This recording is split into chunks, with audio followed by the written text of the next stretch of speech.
পলাশীপাড়া মা সারদা রামকৃষ্ণ আশ্রম, সর্বমঙ্গলা মন্দির। মা সারদা রামকৃষ্ণ আশ্রম, পলাশীপাড়া, নদিয়া।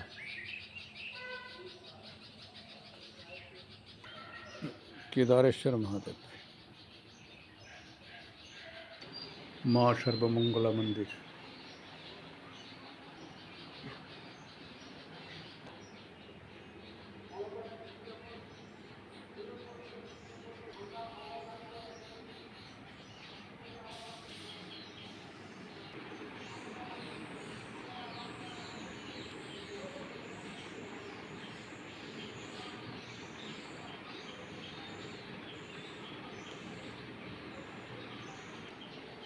মা সর্বমঙ্গলা শ্রীরামকৃষ্ণদেব মা সর্বদেব।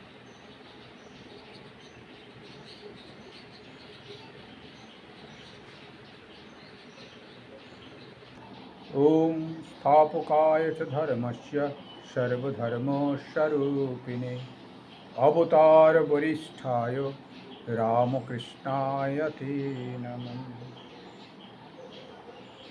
আজকে রামকৃষ্ণ গল্প কথা হচ্ছিল, সম্ভবত পর্ব 12 গেছিল, আজকে 13 পর্ব হবে। তা পর্ব যাই হোক, ওই এতে বসিয়ে দেবো, ওই আপলোডিংয়ের সময় পর্ব লিখে দেবো। হ্যাঁ, আজকে পাঠের আগে সবাইকে একটু ধন্যবাদ জ্ঞাপন করে দিই, ফর্মালিটি হিসেবে। শুধু ফর্মালিটি হিসেবে নয়, আন্তরিকতা হিসেবে। সাধুরা সবসময় আন্তরিক হয়েই বলে সবার কল্যাণ সাধন হোক, সবাই ভালো থাকুন।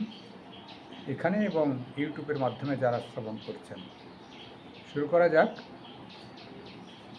নিঃসঙ্গ ভূত, আজকের প্রথম গল্প হচ্ছে ঠাকুরের গল্প আলোচনা, নিঃসঙ্গ ভূত। ঠাকুর বলছেন গল্পের ছলে, আমি কামিনী কাঞ্চন ত্যাগী খুঁজছি। শ্রীরামকৃষ্ণদেবের এই ত্যাগী সন্তান খোঁজার উদ্দেশ্য ছিল, অবতার পুরুষ যখন জন্মগ্রহণ করেন, তিনি ধর্মকে রক্ষার জন্যে এবং অশুভ শক্তিকে নাশের জন্যে, ধর্মকে প্রতিষ্ঠার জন্যে, পুনঃপ্রতিষ্ঠার জন্যে, প্রতিষ্ঠা তো হয়েই আছে, পুনঃপ্রতিষ্ঠার জন্যে বা নবরূপে রূপদান করবার জন্যে যখন যে অবতার আসেন, তিনি তার ভাবে নবরূপে রূপদান করেন। এটি মূল। তা শ্রীরামকৃষ্ণদেব কামিনী কাঞ্চন ত্যাগের উপরে এবার ভাব স্থাপন করেছিলেন। লোকে টাকা পয়সা ত্যাগ, নিরামিষ আহার ত্যাগ, নিরামিষ খায়, আমিষ আহার ত্যাগ করে। আর শ্রীরামকৃষ্ণদেব এগুলোর কোনো গুরুত্বই নাই। অর্থাৎ নিরামিষ খাবে কি আমিষ খাবে, আহারে কলিযুগের কোনো গুরুত্ব নাই। কারণ যেমনটি শরীরের প্রয়োজন আছে তেমনটি খাবার গ্রহণ করতে হবে। সেই জন্যে নবরূপটা কি? নবরূপ হচ্ছে কামিনী কাঞ্চন ত্যাগ, কাম কাঞ্চন ত্যাগ। কাম কথার অর্থ হচ্ছে মনের বিকার, বাসনা কামনা। আর যত বাসনা কামনা হচ্ছে তত মনকে অধৈর্য করে দেয়, চঞ্চল করে দেয়, নানা রকম সব করে। সেই বাসনা কামনা, সেই বাসনা কামনা যদি ত্যাগ হয়, তাহলে মন নিশ্চুপ হয়ে যায়, চুপ হয়ে যায়, ভগবৎ প্রীতির ভাবনায় ভরপুর হয়ে যায়। তা কাঞ্চন মানুষের প্রয়োজন ঠিকই, কাঞ্চন ছাড়া ব্যবহারিক জগতের যেটা বিনিময় প্রথা, আগেকার দিনে কাঞ্চন ছিল না, প্রথম বিনিময় প্রথা ছিল। কেউ 1 সের বেগুন দিল, সে 1 সের আলু দিয়ে দিল। তখন আবার কিলো ছিল না, সের ছিল। তা এখন বিনিময় প্রথা হয়েছে। বিনিময় প্রথা উঠে গিয়ে ওই মুদ্রা প্রচলন কাঞ্চন প্রচলন হয়েছে, যেটি হচ্ছে এত টাকা দাম, ততটুকু দিলেই সে বাকিটা ফেরত দিয়ে দেবে। যদি বেশি যায় তার কাছে, বাকিটা ফেরত দিয়ে দেবে। যতটুকু দরকার ততটুকু দামের উপরে তারা নেবে। এটি কাঞ্চনের এটা এটা ব্যবহারিক জগতে তার প্রয়োজনীয়তা আছে। কিন্তু কাঞ্চন সর্বস্ব হলে তাহলে এই দেহ মন প্রাণ সবটাই ফেস্তে যাবে, কোনোটারই সে সুখ পাবে না, এবং আধ্যাত্মিক জগতে তার তো কিছুই হবে না। অর্থাৎ টাকার প্রতি যার মন যায়, আর স্ত্রীলোকের প্রতি যার, বিশেষ করে কামনার প্রতি যার মন যায় বেশি, কামনা এবং কাঞ্চন দুটোর প্রতি যার বেশি মন যায়, সে মনকে ভাইব্রেশন পূর্ণ করে দেয়, তার মনের স্থিরতা থাকবে না। সেই জন্য ঠাকুর ওই কামিনী এবং কাঞ্চন ত্যাগী বা কাম কাঞ্চন ত্যাগীর উপরে ঠাকুর জোর দিয়েছেন। নিজে যেরকম পালন করেছেন, তেমনি সেইভাবে তার শিষ্যদের খুঁজেছেন। গৃহভক্তদের কথা ঠাকুর বলছেন না, সংগঠন যারা করবেন, যারা এই যুগের ব্রহ্মজ্ঞানী মহাপুরুষ, যারা ঈশ্বর কোটি হয়ে ঠাকুরের সঙ্গে এসেছেন বা সঙ্গ দিতে এসেছেন, যা সংগঠনের সাহায্য করবেন বা ত্যাগের শিক্ষা সমাজে প্রতিষ্ঠা করবেন, ঠাকুর তাদের চিহ্নিত করেছিলেন। সেই জন্যে একটু গল্পের ছলে বলছেন যে কামিনী আর কাঞ্চন ত্যাগী ভক্ত আমি খুঁজছি। ঠাকুর নিজেই ছাদের উপর উঠে নরেন নরেন বলে তিনি পাগল হয়ে যেতেন, ডাকতেন, কোথায় আছো, চলে এসো, আমার বুকের ভিতরটা গামছা নিগড়ানোর মতো হচ্ছে। ত্যাগী সন্তানদের না দেখতে পেয়ে বিষয়ীদের সঙ্গে কথা বলতে বলতে আমার মন খারাপ হয়ে গেছে, বিরক্ত বোধ করছি। সেই জন্যে ত্যাগী সন্তান যাদের ভিতরে এখন কামিনী কাঞ্চনে আসক্ত হয়নি, কাম আর কাঞ্চনে মন প্রবেশ করেনি, তাদের একটু সঙ্গ করলে মন আনন্দে উৎফুল্ল হয়ে যাবে। তা সেই জন্যে কামিনী কাঞ্চন ত্যাগী ভক্ত খুঁজছিলেন ঠাকুর। তারপর বলছেন কি গল্পের ছলে, মনে করি এই বুঝি থাকবে। অর্থাৎ ঠাকুরের কাছে যারা আসেন, ঠাকুর গল্পের ছলে বলছেন এই বুঝি থাকবেন, কিন্তু সে আর থাকে না। সকলে এক একটা ওজোর করে, এখানে থাকা যাবে না, কারণ ঘরের টান আছে, মা ভালোবাসে, বাবা ভালোবাসে, আবার কেউ যদি বিয়ে করে থাকে তার স্ত্রী ভালোবাসে, বাচ্চা যদি হয়ে থাকে বাচ্চা বাবা বাবা করে, সে ভালোবাসে, আত্মীয় স্বজন ভালোবাসে, আবার নানা রকম কাজ থাকে, এইরকম সব ওজোর করবে, ওজোর করে সে চলে যাবে। অর্থাৎ তারা এই জগতে যিনি মহাপুরুষ এসছেন তার সঙ্গ পাবে না, ওই অল্প সঙ্গ পাবে, চরম ত্যাগের সঙ্গ পাবে না, বা চরম ত্যাগী হয়ে এই সমাজের কাজ করা তাদের দ্বারা সম্ভব হবে না। সেই জন্যে ওজোর করে চলে যায়। সেরকম একটি গল্প বলছেন, একটা ভূত সঙ্গী খুঁজছিল। শনি মঙ্গলবারে অপঘাতে মৃত্যু হলে ভূত হয়। ঠাকুর কিন্তু শুনেছিলেন, শোনা কথাটা বলছেন, শাস্ত্রেও এরকম আছে।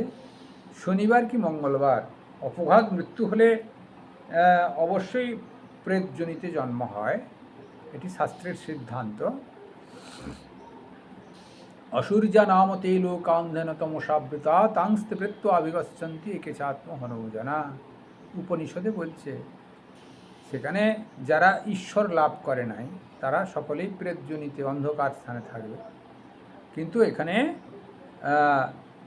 ভৌতিক ভাবনাতে, পুরাণ মতেতে বলছেন শনিবার বা মঙ্গলবার মৃত্যু হলে তাদের ভূত হয়, তারা প্রেতজনিতে জন্ম নেয় এবং ভূত হয়। এবং সেই ভূত কি করে, ঘোরাঘুরি করে, লোকের ক্ষতিও করতে পারে। দুষ্টু ভূত লোকের ক্ষতি করবে, এই সমাজে যেরকম দুষ্টু লোক লোকের ক্ষতি করে, মানুষের ক্ষতি করে। আর ভালো লোক সে মানুষের ক্ষতি করে না, সবসময় সদা উপকার চায়। যিনি ভগবত পিপাসু ব্যক্তি, তিনি সবারই কল্যাণ সাধন করেন। সে মরে গেলেও তাই, ভূত হলেও তাই। আর যে এখানে বদমাশি করতো সে অপঘাত মৃত্যু হলে সে বদমাশি করবে। আর তারাই সাধারণত অপঘাত মৃত্যু, তাদেরই সাধারণত বেশি অপঘাত মৃত্যু হয়। তা এখানে বলছেন বিশেষ শনিবার কি মঙ্গলবার, অর্থাৎ শনিবার মঙ্গলবার মারা গেলে অপঘাত মৃত্যু হলো, অপঘাত মৃত্যুতে ভূত হয়, এই কথা বলছেন। তাই সে ভূতটা যেই দেখতো কেউ ছাদ থেকে পড়ে গেছে, কি হোঁচট খেয়ে মূর্ছিত হয়ে পড়েছে, অমনি দৌড়ে যেত, এই মনে করে যে একটা অপঘাত মৃত্যু হয়েছে, এবার ভূত হবে আর আমার সঙ্গী হবে। কিন্তু তার এমনি কপাল যে দেখে সব শালারা বেঁচে ওঠে, সঙ্গী আর জোটে না। ঠাকুর মস্করা করে বিপরীত দিকের চিন্তায় একটি গল্প বলেছেন। আর ঠাকুর হচ্ছেন পজিটিভ আইডিওলজির লোক, তিনি ভূতের আইডিওলজির লোক নয়। সেখানে ভূত কি ঈশ্বরকে প্রীতি, অর্থাৎ সংসারকে ত্যাগ দুই। মারা গেলে হোঁচট খেয়ে মারা গেলেও সংসার ত্যাগ, আর বৈরাগ্যবান হলেও সংসার ত্যাগ। হোঁচট করে মারা গেলে ভৌতিক শরীর ধারণ করবে, আর বৈরাগ্যবান হলে সংসার ছেড়ে ঈশ্বরের প্রতি অনুরক্ত হবে। তাই এখানে ভূতের গল্প বলে নিজের কথাটাই বলছেন, আমি ত্যাগী সন্তান চাচ্ছি, কিন্তু সবাই বাহানা করছে, কারুর ভিতরে আর বিবেক বৈরাগ্য আসছে না, সে থাকলে কোত্থেকে, এই কথা বললেন। অর্থাৎ বিবেক বৈরাগ্য হলে তিনি ঈশ্বর অনুরক্ত ব্যক্তি হবেন। এছাড়া যতই তুমি ভক্ত খোঁজো সে হবে না, তার মনের একটা পরিকাঠামো চাই, যখন তার সময় হবে তখন সে এসে তোমার সঙ্গী হবে বা ভক্ত হবে। সেই জন্যে জোর করে দীক্ষা দেওয়ার কোনো দরকার নেই। যার যখন সময় হবে সে এসে দীক্ষা নেবে, সাধুসঙ্গ করবে, শাস্ত্র অধ্যয়ন করবে, ভগবত প্রীতি আকর্ষণ অনুভব করে সাধন ভজন করে ভগবানের প্রতি মন কনসেন্ট্রেট করে শান্তি লাভ করবে, কি অনুভূতি লাভ করবে ভগবান। জোরপূর্বক কিছু হবে না। ঠাকুর সেটা এই গল্পের ভিতর দিয়ে বললেন। এই গল্পের ভিতর দিয়ে বললেন, আমি চেষ্টা করলে কি হবে, যার সময় না হয়েছে তার কিছু হবে না, জোরপূর্বক তা কিছু হয় না। ভূতই থাকবে, আর যে মারা অপঘাত মৃত্যু যার হবে না সে ভূতের সঙ্গী পাবে না, অর্থাৎ সে বেঁচে যাবে। অর্থাৎ যার বিবেক বৈরাগ্য হবে না সে সন্ন্যাসী হবে না, সে সংসারেই থাকবে। এই কথা ঠাকুর এই গল্পের দ্বারা বোঝালেন। দ্বিতীয় কি হবে, সমাজে সব রকম লোকের দরকার। আজকের দ্বিতীয় গল্পটি হচ্ছে সমাজে সব রকম লোকের দরকার। একটি তালুকের প্রজারা বড়ই দুর্দান্ত হয়েছিল। তখন গোলক চৌধুরীকে পাঠিয়ে দেওয়া হলো। তার নামে প্রজারা কাঁপতে লাগলো। এত কঠোর শাসন সবই দরকার। ধরুন, প্রজাদের চাহিদা রাজারা মেটায়, তখন তার রাজ শাসন ছিল। কিন্তু কখনো কখনো সেই প্রজারা এত রাজার তীব্র বিরোধিতা করে, রাজাকে তিষ্ঠ হতে দেবে না। তখন রাজার সব রকম লোকের ব্যবস্থা থাকে। দুষ্ট গরুকে গলায় আবার নাকে দড়ি দিয়ে বাঁধে, আবার কোথাও কোথাও গলায় একটা করে লাঠি ঝুলিয়ে দেয়, বেশি দৌড়াতে পারবে না বলে। কখনো কখনো পায়েতে একটি লাঠি বেঁধে দেয়, দুষ্টু গরুদের দেখবেন। অর্থাৎ এই রকম সমাজেতে দুষ্টু লোকের বহু বসবাস আছে। তাদের উপযুক্ত শাসন না হলে সে যেমন সমাজের অকল্যাণ করে, রাজারও বিরোধিতা করবে। শুধু সমাজের অকল্যাণ, রাজার বিরোধিতা নয়, নিজের জীবনটাকেও নষ্ট করে ফেলে। সেই জন্যে কড়া শাসনের দরকার আছে। কড়া শাসনের লোককে গোলক চৌধুরী অর্থাৎ জমিদারের একটা বড় গুন্ডা পোষার গুন্ডা আর কি যাই, অর্থাৎ প্রশাসন থেকে তখনকার দিনে লাঠিয়াল রাখা হতো। এখনকার দিনে গণতন্ত্রতে পুলিশ প্রশাসন হয়েছে। অন্যায় যদি মন্ত্রী অন্যায় করছেন, তার আন্ডারে যদি পুলিশ থাকে, পুলিশও অন্যায় করছে। আর মন্ত্রী যদি ভালো হন, পুলিশও ভালো করবে। অর্থাৎ তার আন্ডারে আছে বলে তখনকার দিনে যেরকম ওই গোলক চৌধুরী জমিদারের কথা শুনে শাসন করত, এখনও সেরকম আছে। এখন গণতন্ত্র, তখন জমিদার শাসন, রাজ শাসন ছিল, এই তফাৎ। সবই দরকার, অর্থাৎ প্রজাদের ঠান্ডা করবার জন্যে এই গোলক চৌধুরীর মতো লোকেরও প্রয়োজন আছে।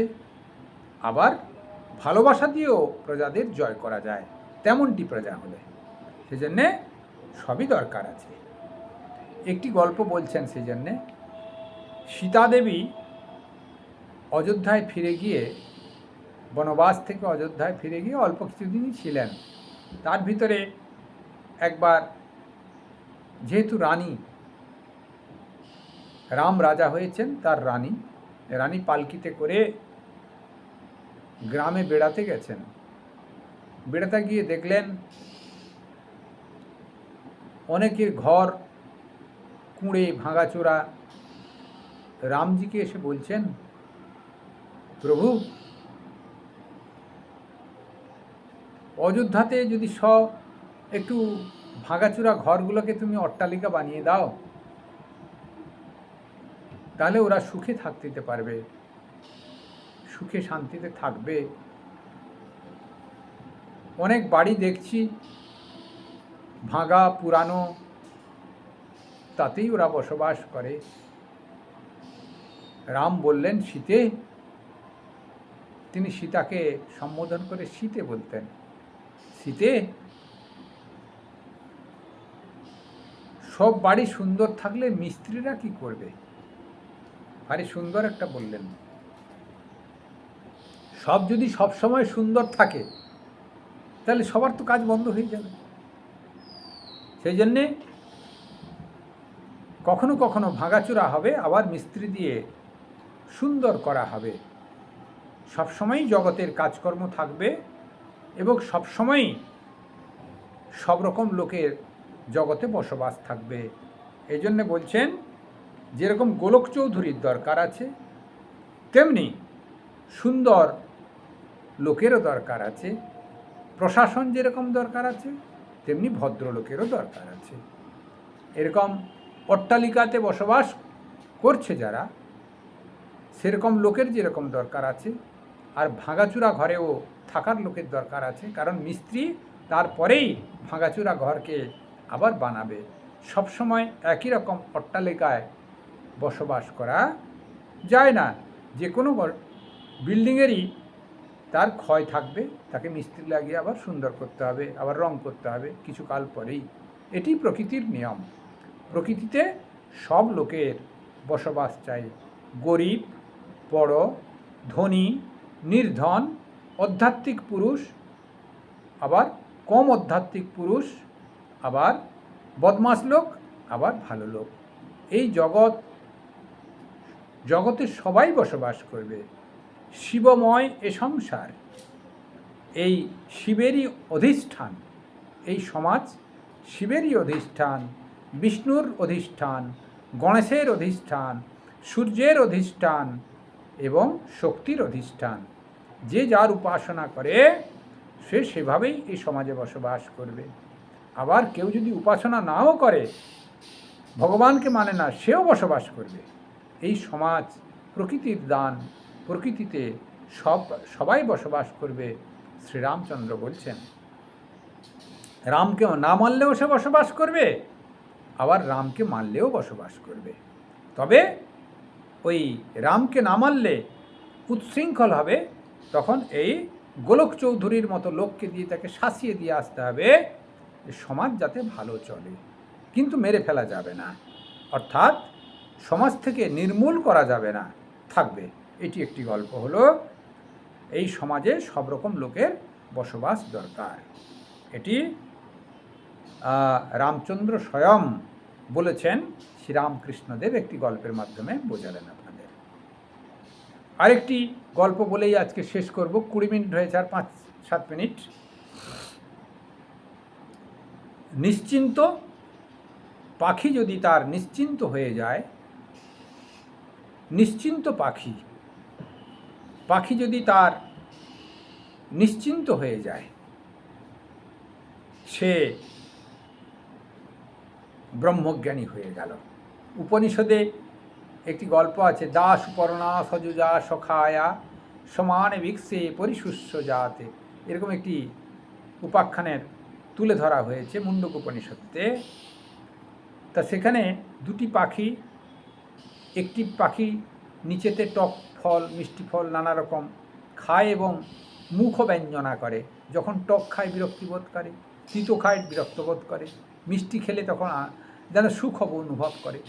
হঠাৎ এই করতে করতে উপরের দিকে যখন তাকায়, তখন দেখে আরেকটি পাখি বেশ আনন্দে চুপচাপ একবারে সুন্দর বসে আছে। তখন সে বলল, বেশ সুন্দর তো বসে আছে, আমি এত বিতৃষ্ণা অনুভব করছি কেন? তখন তার কাছে চোঁচা দৌড় দিল এবং খবরাখবর নিল। অর্থাৎ ভগবৎ সত্তার প্রতি আকর্ষণ অনুভব যে করে, সে চুপচাপ বসে থাকে, অর্থাৎ মন ঈশ্বরের চিন্তায় মগ্ন হয়ে যায়। সেরকম একটি গল্প শ্রীরামকৃষ্ণদেব বলছেন। সেই গল্পটা ভারী সুন্দর। তার পাখিটুই ঠিক বসে থাক রামকৃষ্ণ নামের মাস্তুলে, এরকম গানও বাঁধা হয়েছে ঠাকুরের এই গল্পকে অবলম্বন করে। গল্পটা এরকম, একটি পাখি জাহাজের মাস্তুলে অন্যমনস্ক হয়ে বসেছিল। ধরুন হলদিয়া থেকে একটি জাহাজ ছেড়ে দিল, সে দুবাই যাবে কি আরও কোথায় কোথায় চলে যাবে। তা সে একটি পাখি বসেছিল মাস্তুলে অন্যমনস্ক হয়ে, জাহাজ ছেড়ে দিয়েছে, তার খেয়াল নাই, বহু দূর চলে গেছে, হয়তো কয়েকশো মাইল চলে গেছে। তা চলে যাওয়ার পরে পাখিটি চটকা ভাঙল, হ্যাঁ আমি কোথায় বসে আছি। সে তখন পূর্ব দিকে খানিকটা উড়ে গেল, দেখলো কুল কিনারা নাই, কারণ তো বহু দূর চলে গেছে, কুল কিনারা বা মাঝ সমুদ্রে চলে গেছে। তা কুল কিনারা নাই, তখন আবার ফিরে এসে বসলো, আবার একটু বিশ্রাম নিয়ে আবার পশ্চিম দিকে গেল, পশ্চিম দিকেও কুল কিনারা নাই, আবার ফিরে এলো, দিয়ে মাস্তুলে বসে একটু বিশ্রাম নিল, কারণ একসঙ্গে তো ডানা ঝাপটানো যায় না। তারপরে আবার উত্তর দিকে গেল, সেখানেও দেখলো কুল কিনারা নাই, আবার ফিরে এলো, খানিকক্ষণ বিশ্রাম নিয়ে দক্ষিণ দিকে গেল। এইভাবে চতুর্দিকে গিয়ে কোথাও দেখলো যে তার জায়গা নাই যাওয়ার, কোথাও দিক দিশা কিছুই পাওয়া যাচ্ছে না। তখন সে নিশ্চুপ হয়ে গেল, দিয়ে মাস্তুলের উপর বসলো, মনে মনে ভাবলো, এই জাহাজেই আমি বসে থাকি, জাহাজ যেখানে পৌঁছাবে সেখানে আমি উঠব গা, দিয়ে নিশ্চুপ হয়ে গেল। অর্থাৎ এই সংসারের যাত্রায় মানুষ ব্যতিব্যস্ত হয়ে, ফ্রাস্ট্রেশন হয়ে, আর যেখানে হাত মারে সেখানেই ধাক্কা খায়, যেখানেই যায় সেখানে ধাক্কা খায়। এই করতে করতে যখন তার মনে বৈরাগ্য আসে, এই জগৎ অনিত্য, জগতের প্রত্যেকটা বস্তুরই কোনো স্থায়িত্ব নাই, মনও তার সঙ্গে সংকল্প বিকল্প করতে করতে চঞ্চল হয়ে যাচ্ছে।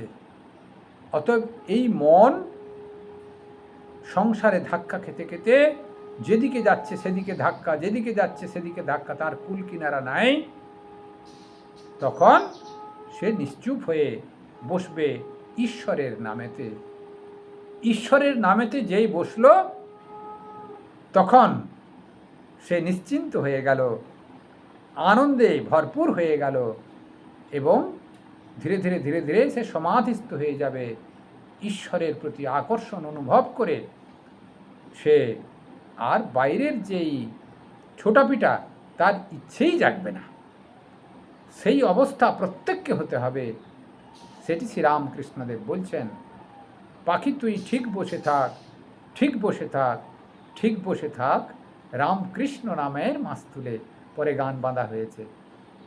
রামকৃষ্ণ নামের মাস্তুলে যদি বসে থাকা যায়, সমস্ত বিপদ কেটে যাবে, সংসারের সমস্ত ঘাত প্রতিঘাত কেটে যাবে, মন আনন্দে মশগুল হয়ে যাবে, সুন্দর থেকে আরও সুন্দর হয়ে যাবে, ঈশ্বরের অনুভূতি লাভ হবে, ঈশ্বরময় হয়ে যাবে।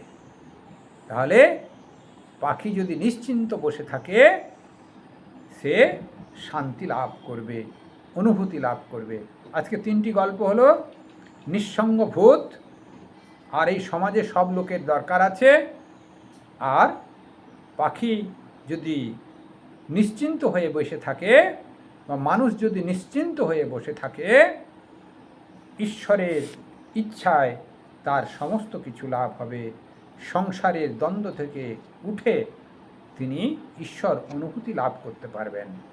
আজকে এই 3টি গল্প হলো, আপনারা অবশ্যই শ্রবণ করবেন, তার সঙ্গে সঙ্গে সবাইকে শ্রবণ করাবেন শেয়ারের মাধ্যম দিয়ে, অর্থাৎ ইউটিউবের মাধ্যমে যারা শ্রবণ করছেন বা ফেসবুকে বা হোয়াটসঅ্যাপে, প্রত্যেকে বন্ধুবান্ধবদের শেয়ার করবেন।